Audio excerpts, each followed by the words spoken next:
Mi nombre es Emilio Rimini. Soy geólogo especializado en geomática.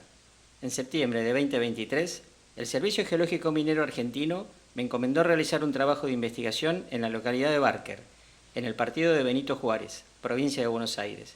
Sin embargo, extraños hechos fortuitos desviaron mi atención hasta sumergirme en una investigación que cambiaría el curso de los acontecimientos y quizás el futuro de la humanidad.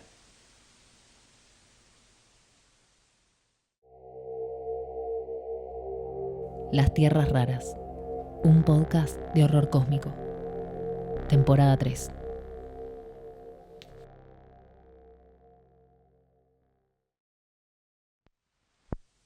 Día 3. Al llegar al departamento, tenía que esperar el llamado de mi jefe para que me explicara sobre el motivo del regreso. Decidí aprovechar el tiempo para ver si encontraba algo que relacionara a Omega Lithium con la investigación espacial o la caída de meteoritos. Se me ocurrió volver a preguntar al ChatGPT y le consulté sobre dónde se desarrollaban investigaciones relacionadas con exoplanetas. Me respondió enseguida. Los principales telescopios espaciales que buscan exoplanetas son el telescopio espacial James Webb, el telescopio espacial Hubble y el satélite TESS de la NASA. El WESS y el Hubble son telescopios de gran capacidad que observan en diversas longitudes de onda, mientras que TESS se dedica específicamente a la búsqueda y caracterización de exoplanetas mediante el método de tránsito. Volví a preguntarle si existía algún proyecto específico que involucrara a China y respondió lo siguiente. Sí, el proyecto Misión Xuntian, literalmente Crucero de los Cielos. Es un avanzado telescopio espacial desarrollado por la Administración Nacional del Espacio de China. Una de sus prioridades es buscar planetas rocosos en la zona habitable de sus estrellas. Le pregunté entonces si había encontrado algún exoplaneta cercano a la estrella Arcturus. Sí, en la constelación de Virgo, donde Gliese, una estrella enana roja a 34 años luz de la Tierra, tiene detectados 2 exoplanetas, uno de ellos Gliese 486c. Dado que el proyecto era desarrollado por la Administración Nacional del Espacio de China, le consulté si existía alguna participación privada. La inteligencia artificial me respondió que podían existir inversiones de la industria espacial privada del país, pero que no tenía acceso a qué empresas participaban. Con esto ya quedaba establecida la conexión china. Solo me faltaba verificar si existía algún nexo con Omega Lithium. ¿Estarían al tanto de la invasión de un tipo de vida extraterrestre a nuestro planeta?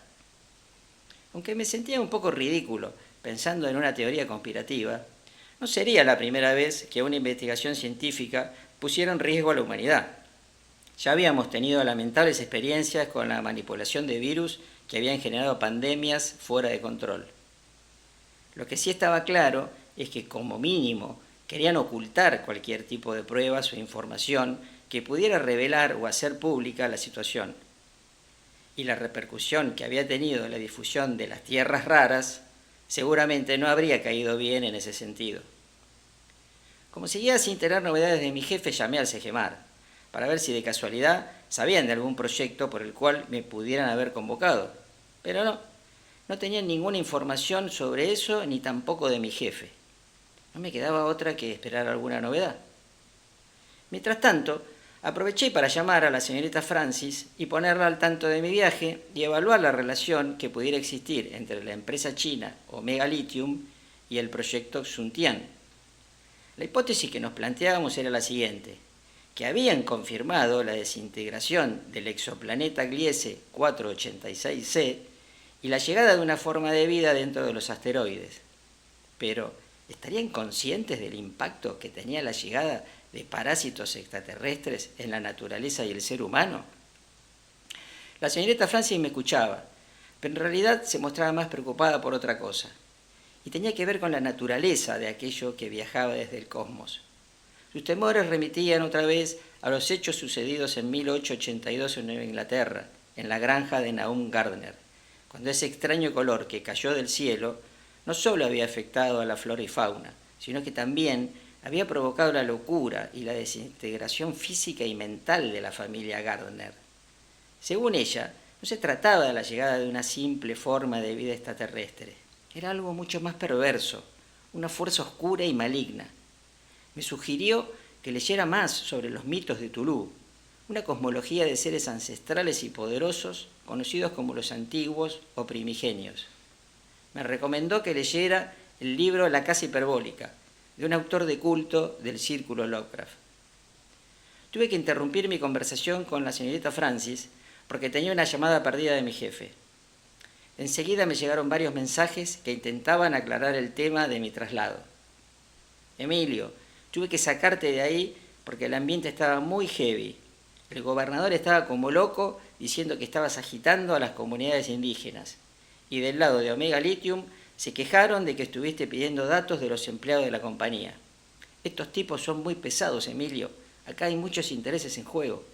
Tomate unos días para quedarte en tu casa y aflojá un poco con eso del podcast. Me quedé pensando un rato. Estaba entre la espada y la pared. Por un lado estaba toda la intriga política, más los intereses de grupos económicos detrás de una riesgosa investigación científica, buscando vaya a saber qué beneficios y sin medir sus consecuencias. Por otro lado, las especulaciones de la señorita Francis sobre la naturaleza diabólica de aquello que viajaba oculto en los meteoritos, transformándolo en un horror indescriptible. Me pasé el resto del día leyendo relatos sobre los mitos de Tulú. Antes de irme a dormir, saqué de la valija la piedra que me había llevado como amuleto y la volví a colocar sobre el montículo que había encontrado en mi habitación. Si la leyenda del cacique Condorí era cierto o no, iba a ser un misterio, pero para mi tranquilidad prefería seguir creyendo.